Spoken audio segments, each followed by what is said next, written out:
Hey, FlimsyLunchTray here, and welcome back to our Intermediate Player Guide series in part 27. Today I'm going to be talking about when to push. Now I'm probably going to have 3 videos of this, including this one, summarizing as an early push, a middle push, like mid-game, and a late push.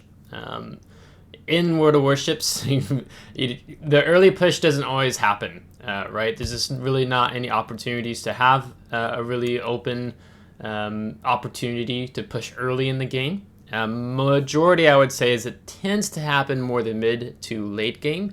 But there are games, battles like this one I'm going to showcase to you today, where the window of opportunity presents itself, and we're going to be doing a very early push here in the Tier 10 German battleship, battle cruiser, the Schlieffen.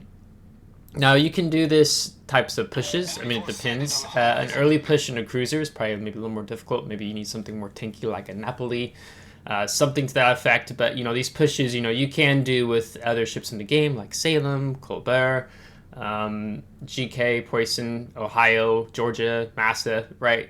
There are other ships in the game, but in today's game, it's the Schlieffen. And Schlieffen is, I think she still has the best secondaries in the game. Maybe that's changed already now. She's got, in total, 8. They are 420mm main battery guns. She's got 16 torpedoes that you can stealth fire with these torpedoes with a full concealed build. The torpedoes maximum damage each hit for 16,533. And the secondaries, just to top it all off, are just simply amazing. So we've actually built into the secondaries in the 6th slot, and taking the auxiliary armament modification 2. As your secondary armament comprises of 3 sizes, ranging from 105mm, two different types of 105mm and 150mm gun. But the action is going to happen quite early in this game, so I'm not going to be able to talk so much about the Schlieffen. You've just seen we've been detected by Montana spotter plane. So that tells me, after getting a nice little salvo in there on the NVGK, that there's probably an enemy Montana behind this island. So we're going to pop our hydroacoustic search that we get here on the Schlieffen. It is a 5.5 kilometer hydro. It was 6, but they nerfed it. They were a bit concerned with it being a little too strong, being 6 kilometers, so they nerfed it down to 5.5. So one of the things that helps with these early pushes is why I talked about the window of opportunity. Island coverage really helps with that. And then secondly is just knowing the type of enemy ship you're going up against. So like, for example, this Montana, as we hold our torpedoes till we get to the side, doesn't have any torpedoes. He just has his 12 4 and 6mm guns. So that means we can do a push just like that. And you see we do not get punished for it, as he was not really ready for it, and he had high explosive loaded when we came up on the island. So maybe he had high explosive equipped for a destroyer or something from the last match, don't know. But because we've just gone up in the middle like that, Schlieffen does an amazing job in just kind of busting up what's happening in the enemy spawn, per se. When you break out through this, the islands allow you to do some incredible things. As this Medici is about to go down to venom torpedoes, poor guy. We forced this Salem that we also picked up initially with the Hydro. He knows the threat we pose, and so he said nope. And he's pushed out, but now he's surrounded on all 4 sides by enemy ships. So yeah, not favorable for him. So we put him in a very vulnerable position. And now we get to pick on the Iowa, who's sitting more bow in towards our enemy Montana.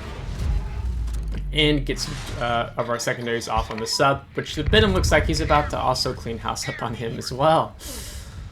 But what makes these early pushes so strong is how quickly you can collapse the enemy team. So early pushes are best to do with, I would say, more like a battleship. I'm not going to remove Napoli from that equation, but the problem is if you try to do an early push with a cruiser, you're often exposing yourself to a lot of crossfire opportunities. Now, if you have islands, that will help, right? So we have a lot of islands in this map that kind of shuts down.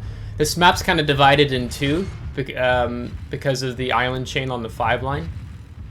So that's another thing that helps us out a lot here in this battle, actually. So I guess if I'm summing up so far, kind of these points I'm talking about, one is to know when to push early. It kind of actually starts with the map. Right? What map are you on, right? If I'm on Ocean, that's suicidal to push early. So if you're going to do a push, you're probably talking about one of the flanks and doing it mid to most likely late game on the map Ocean. If I'm on Two Brothers, that map is also pretty much divided by 2, right? And you've kind of got 3 corridors, whether you go up on the flanks or you go down the middle. But as soon as you come out the middle, if there's an enemy team in the spawn, they immediately clap you into a crossfire, right? But you don't have that here on this map because of that. As we sailed through, you have the large mountain and, I mean, a lot of mountains, islands sitting on the 5 line. So then we are rather protected. So knowing the map really helps you to know when to push early, to do an early push. And then seeing the window of opportunity, I'd say, is the second thing. Seeing... you know, I'm not going to charge through Bravo if a Shimakaze is sitting there, right? That would be dumb. Now, I do, for Schlieffen's benefit, I have a hydroacoustic search, so that will help me out a lot. But it's very unfavorable if I'm going to do that, or if there's like a GK, and then there's another Schlieffen, there's a Napoli, right? There's a lot of things that are going to shut down my early push through Bravo, to seeing what ships are on the enemy team. And then I would say it's third. I mean, it ties to the first one, but when you do early pushes, you always want to utilize islands regardless of the map you're on.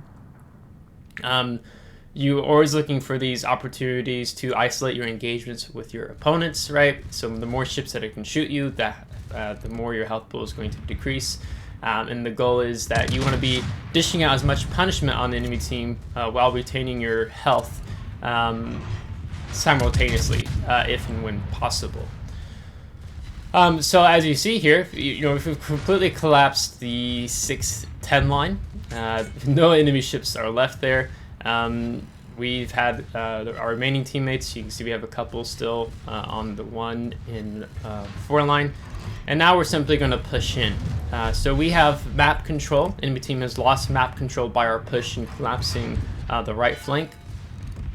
And we don't need to be doing something really aggressive here, right? I'm just going to sit broadside in my Schlieffen to the GK, right? I have plenty of teammates here. We have the Giuseppe Verdi, we have the mains, we have the U-190, we have a destroyer. I think it's the Benham who's opening up. He has a really good game, right? So there's no need to really make myself vulnerable in this situation, in this scenario. And then, of course, we're looking to see what additional damage can we deal out. You know, we're over 210,000 damage with 500 secondary hits and obtaining the high caliber. And you, amazingly enough, because the team has collapsed so fast with our push up through the mid and exposing them like we have, we've not taken hardly any. We've only lost over 11,000 hit points, which is rare, but it's because of the map. I mean, you were constantly going detected, undetected, because of all these island chains that are just everywhere here on the map, right? And that works out really well for us. We see mains pop his hydro, so I don't have to worry about popping my hydro. No sense of having 2 hydros going on simultaneously as he's going in for the Summers there, or Somme, excuse me. But he's going to be taken out by our Benham again, who's just a Chad between the torpedoes and the guns. So that's a ship I really want to have in this game. But yeah, so early pushes, again, they're really, they don't happen very often for me. They happen a lot more before update 10.0, before the commander rework, and you have much more of a passive game these days, right? You're pushing into submarines, you're pushing into HE airstrikes, some Dutch cruisers.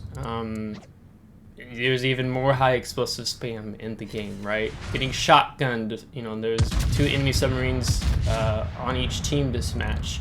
So early pushes are exceedingly rare, but if you understand and you know the map well, and you're just paying attention to the windows of opportunities, you utilize islands, you can make a really successful early push in the game if you just keep your eye open for those 3 factors. Maybe, I mean, there's probably a 4th, 5th, 6th I can go into, but I think those are the 3 main ones I would want to summarize in this short battle. So let's take us into post-battle results. So you can see we only got 40 main battery hits. Most of the damage was dealt with the torpedoes and the secondaries, the one destroyed. We even got a solo cap in there. That Salem didn't last too long. He was very exposed, so I don't know who killed him. Maybe it was the Montana that eventually dispatched him on the flank we push start. So it's over 2,000 experience. You can see the mains did really well. Caller, Johan did well. Benham did good. The Vermont did good. So that's the amazing thing when you collapse an enemy flank really quickly. You can put a lot of pressure on the remaining enemy team, and things begin to fall apart rather quickly. So 60,000 secondary battery damage, torpedoes 77,000, main battery you can see 101,000, because I guess we did get a Citadel or 2 in there. Because torpedo belt protection, even though those torpedoes do over 16,000 maximum damage each, Montana has a pretty good torpedo belt. So I hope you enjoyed this intermediate player guide video. At some point I will eventually then do the mid-game push and then the late game push. This kind of depends on, you know, when those battles happen for myself, for me to feature here on the channel and showcase. Versus just kind of drawing out one really long video that talks about each 3. I'll just break them up into 3 different videos here in the Intermediate Player Guide series, as it really is more of an intermediate player guide skill, intermediate player skill, excuse me, as it's really hard to distinguish that, especially when you're in a beginner player, and then things drastically change in this game once you hit tier 8, tier 9, tier 10, and super ships. It's completely different meta than the tier 7 and below. So, with that being said, if you liked today's video, give a thumbs up. If you didn't, give a thumbs down. Subscribe if you do want to see more. If you're subscribed, thanks so much. I appreciate it, and we'll catch you next time. Take care.